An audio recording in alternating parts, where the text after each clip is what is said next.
Deer prospective students, আপনাদের সবচেয়ে বহুল আলোচিত একটি প্রশ্নের উত্তর আজকের ব্লগে দিব। আপনাদের বহুল আলোচিত প্রশ্নটি হলো যে ভিসার পূর্বে আপনাদের কত টাকা খরচ হয়।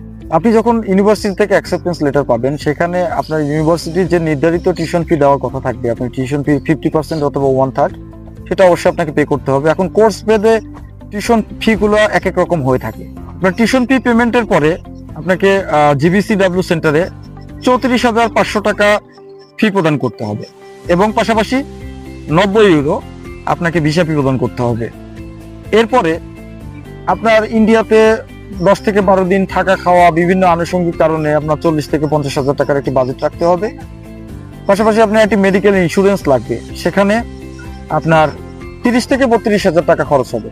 আমরা সাজেস্ট করি অবশ্যই ইউরোপীয় ইউনিয়নের ভেতরের কোনো কোম্পানি থেকে আপনি ইন্স্যুরেন্স নেবেন। বাংলাদেশি কোনো ইন্স্যুরেন্স কোম্পানি ভিসা রিফিউজালে রিফান্ড মানে অপশন শেয়ার করে না। সেক্ষেত্রে আপনি সুইস কেয়ার থেকে আপনার ইন্স্যুরেন্সটি নিয়ে থাকেন, তাহলে সেক্ষেত্রে আপনি 100% রিফান্ড পাবেন ভিসা রিফিউজালে।